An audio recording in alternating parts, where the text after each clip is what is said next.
안녕하세요. 오늘도 사연살롱을 찾아주셔서 감사합니다. 저는 딸 둘을 키우는 엄마이자 착해 빠진 남자랑 사는 여자예요. 주변에 보면 여자들이 나쁜 남자한텐 목을 매면서도 착한 남자한테는 매력을 못 느끼더라고요. 저도 한때는 그랬어요. 그러다 나쁜 남자한테 된통당하고는 지금의 남편과 결혼하게 되었죠. 착하게 살면 복을 받는다고 하지만 실상은 호구가 될 뿐이었어요. 남편과 결혼한 지 12년이 되도록 손해를 봤으면 봤지 절대로 이득을 본 게 없었거든요. 그런데 하늘이 무심하지는 않은지 뒤늦게 복을 내려주셨지 뭐예요. 하지만 보기에 따라선 그리 유쾌한 일도 아닌데 주변에 자랑질을 하고 다니기도 그래서 평소 자주 사연을 청취하던 이곳에 제 사연을 보내려고 이렇게 사연을 적고 있어요. 남편과 제가 만난 건 15년 전 겨울 크리스마스 이브였어요. 그날 저는 당시 사귀던 남자와 약속이 있어서 해화동으로 가는 길이었죠. 약속 시간은 다 됐는데 날이 날인지라 도로에 차가 하도 막혀서 제가 탄 버스가 좀처럼 움직이질 않더라고요. 남자친구한테 전화를 했지만 연결이 안 돼서 발만 동동 구르고 있었어요. 버스 라디오에서 흘러나오는 교통방송을 들어보니 그 일대가 차량으로 꽉 막혀서 꼼짝 못하고 있다더라고요. 그래서 이렇게 길에서 시간만 버리느니 차라리 걸어서 가는 게 낫겠다 싶었어요. 다행히 저랑 같은 생각을 한 승객들이 몇몇 있어서 버스 기사님께 양해를 구하고 덕수궁 근처에서 내렸어요. 그리곤 해화동 방향으로 걸어갔죠. 다행히 눈은 안 와서 길을 미끄럽지 않았지만 영하의 날씨에 잔뜩 꾸미고 나오느라 코트자락 사이로 칼바람이 무섭게 치고 들어왔어요. 잔뜩 공을 들인 화장은 연신 흘러내리는 콧물을 닦느라 코 주변이 벌겋게 변해버렸고요. 한마디로 엉망진창이었죠. 남자친구와는 전화 연결도 안 되고 약속 시간은 이미 10분가량 늦은 상태라 꼴이야 어떻든 간에 발걸음을 재촉하는 수밖에 없었어요. 그렇게 가까스로 약속 장소에 도착해보니 25분이나 늦었더라고요.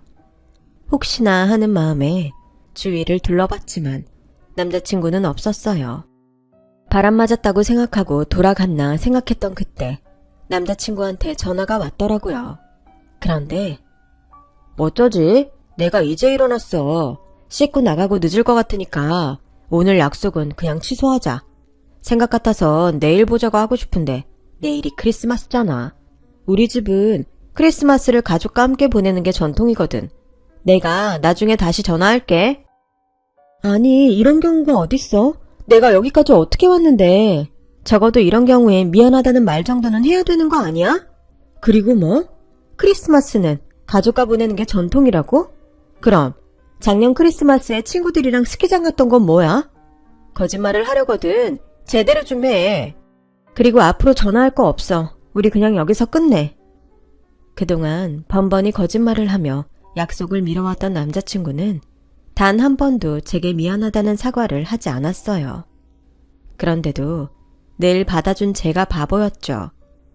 당시 제 남자친구는 소위 말하는 나쁜 남자의 정형이었거든요. 8, 9번 잘못하고 한두 번 잘해주면 그 한두 번에 고마워서 어쩔 줄 몰라 했던 제가 멍청이었죠. 하지만 그날은 정말 못 참겠더라고요. 그렇게 크리스마스 이브에 솔로가 된 저는 혼자서 해화동 마로니에 공원 앞에 덩그러니 서 있었어요. 미리 예매해둔 연극 공연표를 어쩌나 내려다보고 있는데 아직 공연표를 못 구한 연인 한 쌍이 저를 안표상으로 착각했는지 은밀히 다가와 얼마냐고 묻지 뭐예요. 당황해서 아무 말도 못하고 서 있는데 상대 여자가 저를 쓱 살피더니 자기 남자친구한테 그러는 거예요. 이 여자 애인한테 바람 맞았나 봐. 크리스마스 이브에 웬일이니? 오빠, 그냥 딴 거 보러 가자. 이런 표 사면 괜히 재수없을 것 같아. 아니, 내가 지들한테 표를 사라고 그런 것도 아닌데 괜히 와서는 사람 염장을 지르지 뭐예요. 안 그래도 기분도 안 좋은데 말이죠. 그래서 버럭 소리를 지르려고 했는데 그 순간 누군가가 제 어깨를 감싸더니 대신 소리를 치더라고요. 누가 바람을 맞아요? 남친이 버젓이 여기 있는데. 그리고 말 그렇게 함부로 하는 거 아닙니다. 재수없다니요. 당신이 뭔데 내 여자친구한테 그따위 소리를 하는 거냐고요. 낯선 남자가 얼굴을 붉혀가며 소리치자 남녀는 미안하다고 사과를 하곤 서둘러 자리를 떠났어요. 그러자 남자도 제 어깨를 두르고 있던 손을 놓더라고요. 미안해요. 처음부터 끼어들 생각은 없었는데 저 사람들이 너무 무례한 것 같아서 나도 모르게 그만. 실례가 됐다면 사과드릴게요. 사실 제가 사과를 받을 일은 없었어요. 오히려 고맙다는 말을 해야 할 판이었죠. 그래서 사과하실 필요 없다고 했어요. 그랬더니 남자가 어렵게 말을 꺼냈어요. 사실 저도 바람 맞았어요. 길이 막혀서 버스에서 내려 여기까지 걸어왔는데 도착해보니 여자친구가 못 나온다고 연락을 했지 뭐예요. 일부러 들으려고 한 건 아닌데 옆에서 통화하는 걸 들어보니 그쪽도 나랑 비슷한 상황인 것 같아서 나도 모르게 감정이입이 됐던 모양이에요. 그렇게 크리스마스 이브에 연인한테 버림받은 우리 두 사람은 1일 연인이 되어 함께 연극 공연을 보고 저녁도 먹으며 가짜 데이트를 즐겼어요. 그리고 그날 이후 종종 연락을 하며 술친구로 지내게 되었죠. 그때까지는 서로에 대해 그리 호감을 느끼지 않았던 터라 요즘 말로 남사친 여사친 관계였어요. 그러다 서로의 연애 상담도 해주고 둘 중 하나가 실연을 당했을 땐 달려가 위로를 해주다 보니 이렇게 괜찮은 남자가 왜 매번 여자한테 차일까 의문이 생기더라고요. 너무 착해서 그런가? 이 남자의 유일한 단점은 말 그대로 착한 거였어요. 착하니 사람들이 주변에 많이 꼬이는데 하나같이 이 사람을 이용해 먹으려는 인간들 뿐이더라고요. 그건 이성들만 그런 건 아니고 동창이며 군대 선후임들도 마찬가지였어요. 밥값에 술값까지 털어먹곤 갈 때는 택시비까지 뺏어가니 말 다 했죠. 그렇다고 이 남자가 돈이 많은 사람도 아닌데 말이에요. 한 번은 옆에서 보다 못한 제가 한 소리 했더니 오죽하면 자기한테 그러겠냐고 오히려 그 사람들을 이해하는 듯 말하지 않겠어요? 그 사람들도 그렇게 생각할까? 내가 보기엔 아닌 것 같던데. 도움은 필요한 사람한테 주는 거지 굳이 필요치 않은 사람한테까지 일부러 당해줄 필요는 없는 거라고. 세상을 어떻게 살아가려고 이렇게 사람이 무르게 굴어. 남의 걸 뺏고 살라는 게 아니잖아. 적어도 뺏기고 살지는 말아야지. 보는 내가 이렇게 답답한데 그쪽 부모님 마음은 오죽하시겠어? 그랬더니 이 남자가 뭐라는지 아세요? 그렇게 궁금하면 한번 만나보지 그래. 안 그래도 우리 엄마가 윤정씨 많이 궁금해하시거든. 말이 끝나기가 무섭게 남자는 저를 끌고 서울 모초의 식당으로 데리고 갔어요. 그리고는 이 식당 인기 메뉴라며 쌈밥을 시키더라고요. 지금 이게 뭐 하는 짓이냐고 했더니 우리 엄마가 그러셨거든. 나한테 명품 백 사달라, 구두 사달라 하는 여자 말고 인생 똑바로 살라고 충고해주는 여자를 만나라고. 지금까지 만난 여자 중에 나한테 뭘 사달라고 조르지 않은 여자는 윤정씨 딱 하나였어. 게다가 인생 똑바로 살라고 훈계까지 해주니 엄마가 말한 여자 아니겠어? 그래서 엄마한테 소개시켜주려고. 지금 나한테 장난하나 싶은 그때 주방에선 한 아주머니가 나오셨어요. 남자는 그 아주머니를 향해 해맑게 엄마라고 부르더군요. 보아하니 이 식당 주방에서 일하시는 모양이었어요. 남자는 자기 엄마한테 저를 소개했고 아주머니는 제 이름을 듣자 화색을 띠며 그동안 꼭 한번 만나보고 싶었다며 무척 반가워하셨어요. 30이 다 돼서 사귄 친구 엄마한테 이렇게 인사를 드리러 오게 될 줄은 몰랐지만 아주머니도 이 남자처럼 사람이 유하고 인상이 좋아서 초면임에도 그리 불편하지 않더라고요. 그날을 시작으로 남자는 종종 저를 자기 엄마가 일하는 쌈밥집에 데려갔고 거기서 밥도 먹고 아주머니랑 수다도 떨면서 아주머니와 저는 가까워졌어요. 그렇게 한 1년쯤 지났을까요? 하루는 남자가 엄마 선물을 사는데 도와달라고 해서 함께 쇼핑에 나섰는데 하필 거기서 남자의 전 애인을 만났지 뭐예요. 크리스마스 이브에 바람을 맞췄던 그 여자였죠. 그런데 기가 막힌 건 그 여자가 남자의 절친과 팔짱을 끼고 있었다는 거였어요. 그동안 남자랑 사귀는 동안에도 둘이 은밀히 뒤에서 만났던 거였죠.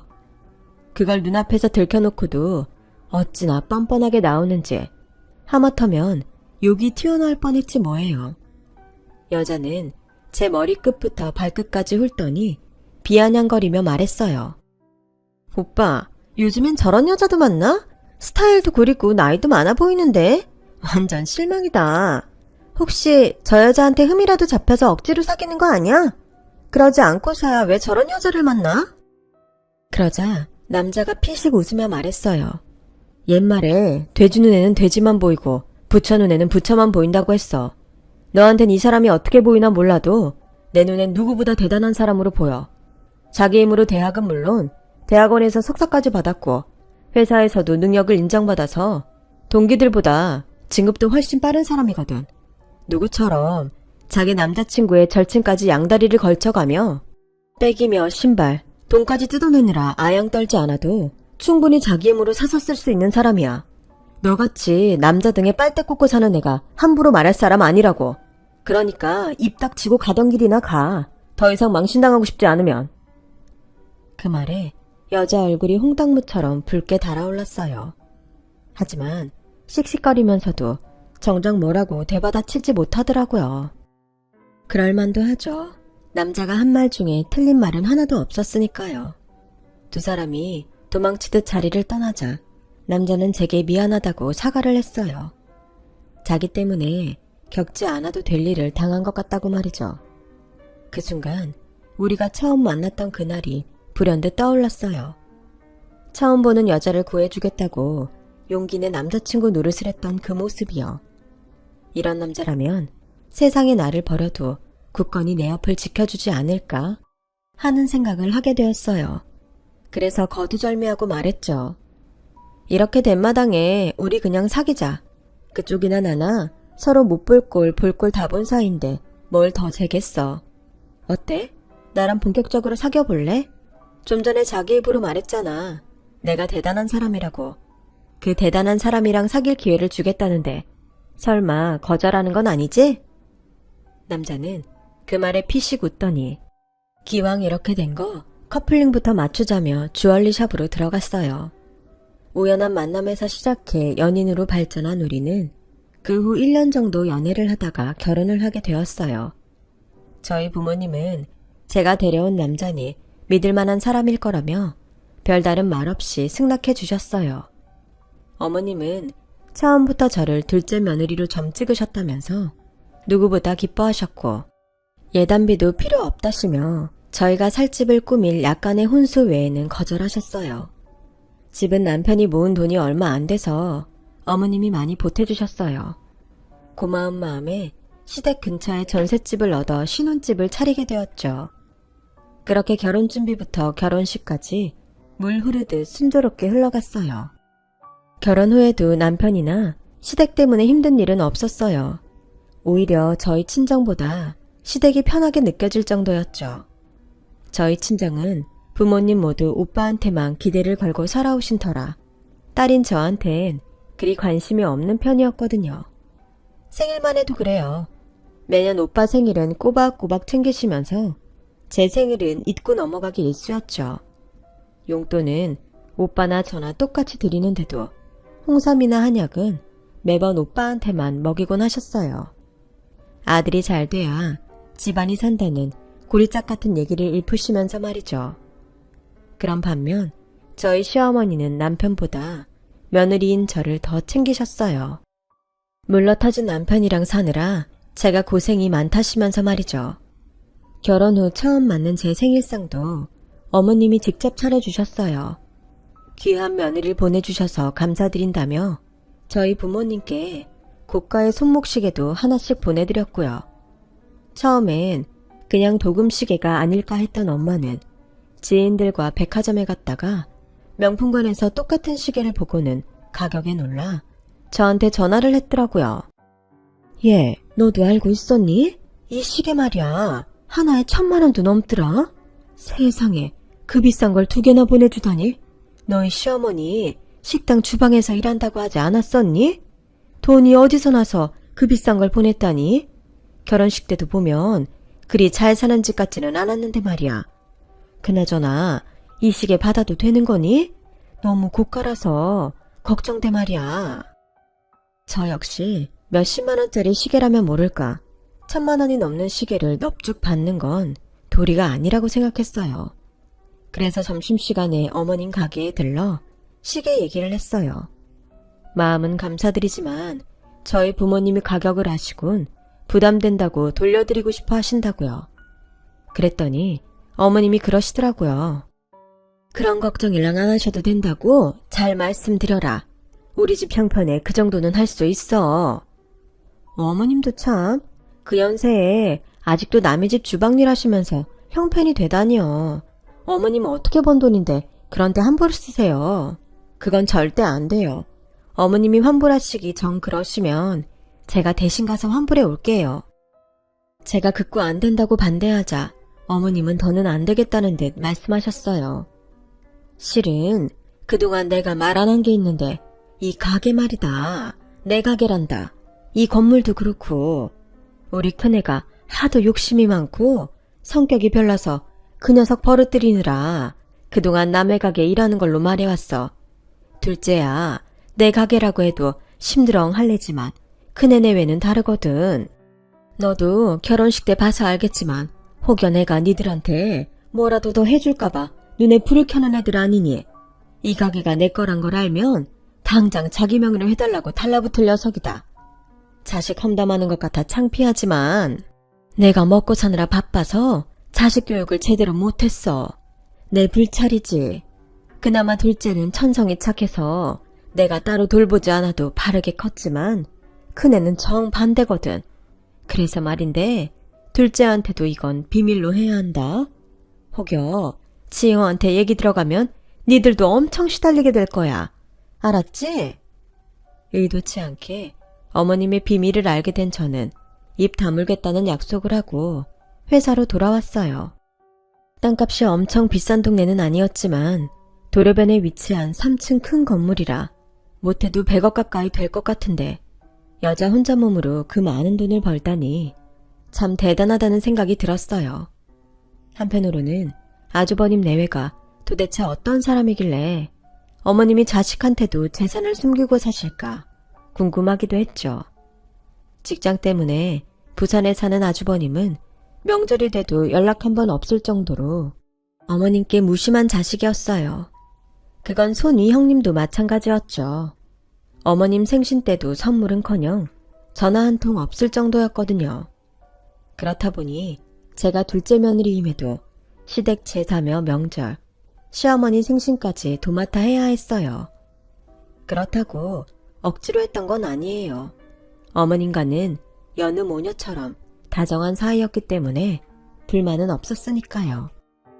제가 결혼을 하고 이듬해 아들을 낳자 어머님은 가게 일도 접으시고 손자를 도맡아 키워주셨어요.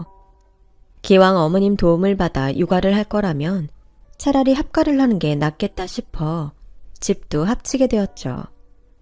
어머님은 아침마다 아들과 며느리 먹일 아침상까지 차려주시고 저 대신 육아도 맡아주셨어요. 그래서 늘 죄송한 마음뿐이었죠. 그런데도 어머님은 늘 주변에 잘난 둘째 며느리 자랑을 하시며 모든 걸 제 공으로 돌리곤 하셨어요. 오히려 제가 늘 받고만 사는데 말이죠. 그러던 어느 날이었어요.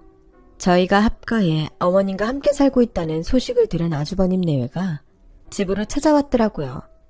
명절에도 안 오더니 웬일인가 했더니 글쎄 집 명의 때문에 왔더라고요. 엄마, 막말로 엄마 죽고 나면 승일이가 이 집 먹으려 들 거 아니에요. 엄마 재산이라곤 딸랑 이 집 하나인데 명색이 장남인 내가 동생한테 눈 뜨고 집 뺏길 순 없잖아요. 그러니까 이참에 이 집 명의 내 앞으로 해주세요. 안 그러면 나 여기서 한 발짝도 안 나갈 거라고요. 그래요 어머님. 솔직히 어머님이 이날 이때까지 우리 사는데 보태준 게 뭐 있어요? 결혼할 때 집 한 칸 마련해준 거요? 그 집 서울 집값에 비하면 전세 보증금 정도밖에 안 되는 집이잖아요. 고작 그거 해주시고 서방님한텐 이 집 주시면 정말 불공평한 거예요. 그러니까 이 말대로 이 집 제 남편 명의로 해주세요. 자식으로서 부모 부양의 의무는 하나도 지키지 않으면서 권리만 따박따박 주장하는 게 정말 밉상이었어요. 어머님이 왜 그렇게 자식 앞에 재산을 숨기려 하셨는지 알겠더라고요. 하도 끈질기게 들러붙자 참다 못한 남편이 그냥 형 주라고 말했어요. 엄마, 그냥 이 집 형 명의로 해주고 끝내세요. 나 엄마 재산 하나도 안 탐나니까 형한테 주시라고요. 그리고 형도 그러는 거 아니야. 그동안 엄마 생신 한 번 안 챙기다가 집 명의 바꿔달라고 득달같이 달려와? 자기 이익 찾기 전에 인간된 도리부터 지키고 살아. 너 이 새끼 누구한테 홍계질이야? 지 앞길도 못 닦는 주제에 어디서? 너 아직도 대리딱지 못 대고 산다며. 나한테 훈계하기 전에 네 인생이나 똑바로 살고 말해. 그 월급으로 네 식구들은 어떻게 먹여 살릴 건데? 애 교육은 어떻게 하고? 괜히 폼 잡지 말고 실속이나 차리란 말이야, 이 덜 떨어진 자식아. 그 말을 들으니 저도 가만히 손 놓고 있을 수만은 없었어요. 그래서 참았던 말을 쏟아냈죠. 저희 애 교육까지 신경 써주시다니 역시 아주버님밖에 없네요. 아주버님 뜻이 그렇게 깊으시니 저희도 가만히 있을 수만은 없겠네요. 이 집 명의 그냥은 못 드리겠어요. 아시다시피 아주버님 내외는 부양의 의무도 등한시하고 있는데 굳이 어머님 소유의 집 명의를 바꿔줄 이유는 없는 것 같거든요. 최소한 자식 노릇은 제대로 하겠다는 각서라도 써주세요. 안 그러면 저희도 소유권 주장할 겁니다. 어쩌시겠어요? 하시겠어요? 마시겠어요? 결국 아주버님 내외는 앞으로 명절과 시어머님 생신 때 찾아오겠다는 각서를 썼고, 더불어 이를 어길 시에는 어머님 재산의 소유권을 주장하지 않겠다는 내용도 담아 집 근처 변호사 사무실에서 공증을 받았어요. 그리곤 어머님 집 명의를 아주버님 앞으로 해주었죠. 하지만 사람 성격이 어디 그리 쉽게 변하던가요. 집 명의 받아갈 땐 세상 둘도 없는 효자가 될 것처럼 하더니 집 명의를 손에 넣고 나니 모르쇠로 일관했어요. 세월이 흐르면서 어머님도 저희 부부도 형님 내외한텐 기대를 하지 않게 됐고 무소식이 희소식이란 생각으로 살게 되었죠. 그런데 저희 아들이 초등학교에 입학하던 무렵부터 몸이 안 좋아지신 어머님은 병원을 찾는 일이 많아졌고 숱한 검사에도 불구하고 결과는 항상 이상이 없다고 나왔어요. 어머님 성격에 꾀병을 부릴 뿐도 아닌데 병원 검사에선 매번 이상 없다고 나오니 귀신이 고칼 노릇이었죠. 그러던 어느 날 드디어 병명이 밝혀졌어요. 복막암 말기였죠. 배를 둘러싼 복막에 암세포가 퍼져서 다른 장기로 암세포가 퍼지고 있었어요. 너무 늦게 발견해서 치료 시기도 놓치고 현대로선 수술을 한다 해도 좋은 결과를 얻기는 힘들다고 하더군요. 병원을 안 갔으면 몰라도 서울 시내 유명하다는 병원은 다 돌며 검사를 받았는데도 이제야 병명을 알게 되더니 억울하고 화가 났어요. 그건 어머님도 마찬가지였겠지만 어머님은 당신의 운명을 받아들이시는 것 같았어요. 사는 동안이라도 손주 녀석 재롱도 보고 아들 내외랑 즐거운 시간을 보내시겠다고 하시더라고요. 그 말에 가슴이 미어지는 것 같았어요. 남편은 병원에서 어머님 진단이 나오자 부산에 있는 아주버님께도 연락을 드렸어요. 그래도 자식인데 엄마가 시한부 판정을 받았다고 하면 당장 달려오지 않을까 해서였죠. 그런데 열흘이 넘도록 연락 한 번 없지 뭐예요. 2주 가까이 되던 어느 날 밤 느닷없이 집으로 찾아와서 어머님을 부산에 모시고 내려가겠다고 생떼를 쓰지 뭐예요. 이미 그쪽 대형 병원도 알아놨고 어머님이 쓰실 방도 만들어놨다면서요. 이제라도 큰아들 봉양을 받아보셔야 죽어도 여한이 없지 않겠냐면서요. 그 말을 들으니 고개가 끄덕여지더군요. 남편도 그동안 형님이 병원이며 어머님 모시고 갈 집을 정리하느라 연락이 늦어졌구나 싶어 형님이 하자는 대로 하기로 했어요. 물론 어머님도 그러겠다고 하셨고요. 그날 아주버님 차에 타고 부산으로 내려가시던 어머님은 무척이나 행복해 보이셨어요. 하지만 그게 불행의 시작이 될 줄 누가 알았겠어요. 어머님이 부산으로 내려가시고 이틀이 지났지만 잘 도착했다는 문자나 전화가 없어서 남편이 아주버님께 전화를 했어요. 그랬더니 퉁명스러운 목소리로 잘 도착했으니 연락하지 말라며 끊어버리지 뭐예요. 내심 걱정은 됐지만 괜히 아주버님 신경을 건드려봤자 어머님만 피해를 보게 될 것 같아서 참고 기다렸어요. 그렇게 2달쯤 지났을까요? 직장 동료들과 점심을 먹고 막 사무실에 들어오는데 낯선 번호로 전화가 왔어요. 웬 할머니가 전화 좀 걸어달라고 부탁을 하셔서 전화했다며 바꿔주는데 글쎄 저희 어머님이더라고요. 어머님은 다 죽어가는 소리로 자기 좀 데리러 와달라고 애원하셨어요. 전화 주인한테 거기가 어디냐고 했더니 경주라는 거예요. 그 말에 회사에 반차를 내곤 바로 경주로 내려갔어요. 기차 안에서 남편한테 연락해 데리러 오라고 주소까지 찍어주었고요. 어머님이 계시다는 장소에 도착해보니 피골이 상접한 채 정신이 희미해진 상태로 저를 보시며 울먹이셨어요. 그 모습을 보니 저도 정신을 차릴 수 없을 정도로 울음이 터져버리고 말았죠. 도대체 어떻게 된 거냐고 묻기도 죄송할 만큼 어머님 상태는 안 좋았고 인근 병원에서 응급치료를 받고서야 어머님은 안정을 찾을 수 있었어요. 뒤늦게 달려온 남편 역시 어머님 상태를 보고는 가슴을 치며 울분을 터뜨렸어요. 어느 정도 진정이 된 어머님은 그동안 있었던 일을 말씀해 주셨는데 얘기를 듣는 내내 피가 거꾸로 솟아서 평정심을 유지할 수 없을 지경이었어요. 아주버님 내외는 부산에 도착하자마자 어머님 휴대폰을 뺏고는 방에 방치해뒀다고요. 그리고는 장남한테 건물을 넘긴다는 유언장을 쓰라고 강요했다더군요. 건물 얘기는 어디서 들었냐니까 제 남편을 통해 어머님이 시한부 판정을 받은 사실을 듣고는 어머님 명의의 재산 내역을 알아보던 중 건물이 있다는 사실을 알게 된 거였죠. 혹여 저희한테 건물을 줄까봐 서둘러 어머님을 모시고 가선 강제로 유언장을 받아낼 계획을 세웠던 거예요. 어머님이 한사코 거절하자 밥도 안 주고 부부가 교대로 협박을 하기 시작했고 이러다 더는 못 살 것 같았던 어머님은 큰아들이 원하는 대로 유언장을 작성해 주었던 거죠.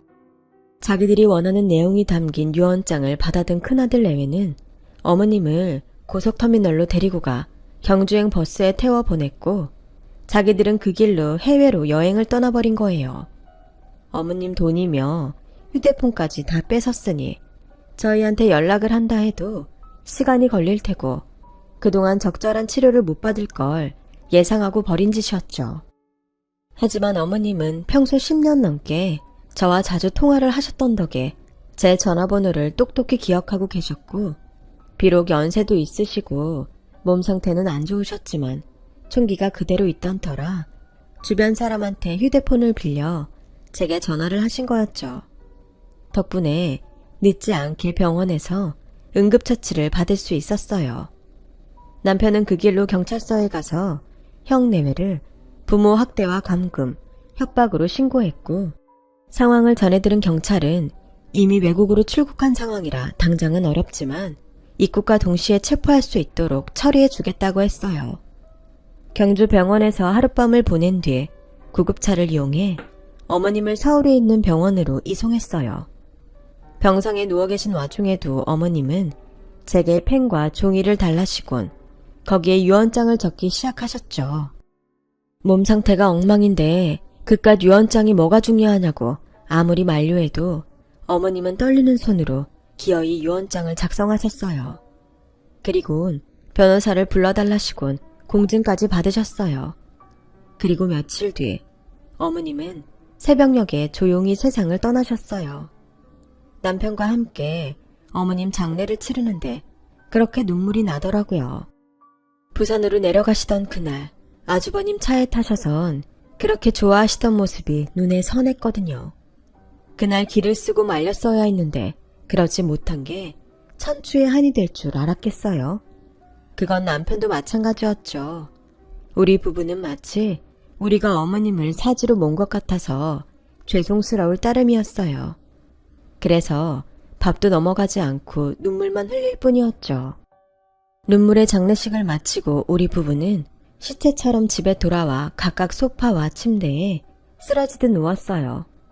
저희 애는 친정 엄마가 며칠 더 봐주기로 해서 그나마 퍼져 있을 수 있었죠. 그런데 그때 남편 휴대폰으로 경찰한테 전화가 온 거예요. 아주버님 내외가 입국 과정에서 공항에서 잡혔으니 경찰서로 오라고요. 조금 전까지만 해도 다 죽어가던 우리 부부는 언제 그랬냐는 듯 차를 몰고 경찰서로 갔어요. 입구에서부터 아주버님 목소리가 쩌렁쩌렁하게 울리더군요. 몸도 성치 않은 자기 엄마를 길바닥에 버려놓고도 뭐 할 말이 많다고 큰 소리를 치는데 정말 치가 떨리더라고요. 남편은 들어가자마자 주먹으로 자기 형의 얼굴을 쳤어요. 그러자 아주버님도 맞받아 치더군요. 형제가 난투극을 벌이자 경찰들이 달려들어 뜯어 말렸는데 상황을 대충 알아서 그런가 경찰들은 제 남편이 때릴 땐 봐주다가 아주버님이 주먹을 휘두르면 가차없이 막았어요. 덕분에 남편은 별로 안 맞았지만 아주버님만 많이 맞고 말았죠. 남편이 형 때문에 엄마가 돌아가셨다고 말하자 아주버님은 눈 하나 깜박 않고 심드렁하게 그러더군요. 말기 암 환자가 언제 죽어도 이상할 게 없는 건데 그게 내 탓이라는 증거 있어? 그나저나 네가 나를 이 꼴로 만들고도 무사하리라 생각하는 건 아니지? 당장 내 집에서 짐 빼서 나가. 한시도 너 같은 놈을 동생으로 받아줄 생각 없으니까. 아, 그리고 혹시나 해서 하는 말인데 엄마 건물 말이야. 그거 내가 단독으로 상속받기로 했으니까 괜히 소송이다 뭐다 걸면서 힘 빼지 마라.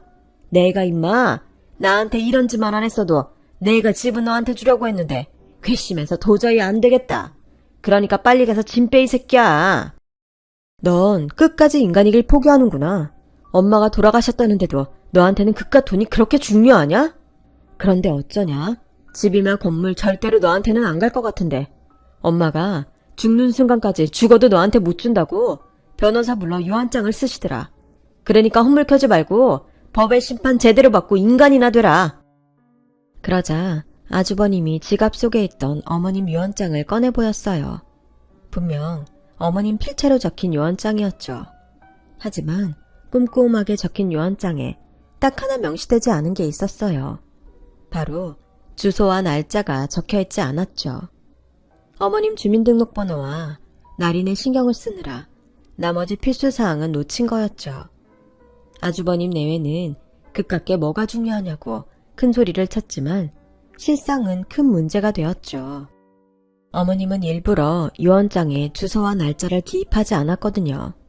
TV에서 유언장 작성 요령을 봐서 이미 알고 계셨던지라 일부러 주소와 날짜를 적지 않으셨고 돈에 눈이 어두워 제대로 살피지 않았던 큰아들 내외는 눈앞에서 어머님 유산을 놓치게 된 거였죠. 결국 아주버님은 존속 감금, 협박 유기죄로 실형을 받게 되었고 거기에 가담한 손이 형님도 벌금형을 받게 되었어요. 거기다 어머님이 저희한테 남겨주신 유서 덕분에 어머님의 재산 중 단 1원도 큰아들 손에 들어가는 일은 없게 되었어요.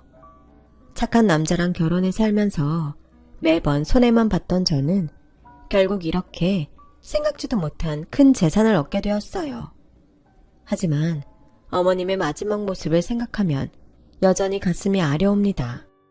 어머님, 그곳에서는 더 이상 아프지 마시고 어머님 좋아하시는 꽃구경 실컷 하시면서 행복하게 사세요. 그리고 먼 훗날 다시 만나서 모녀처럼 다정하게 살아보자고요.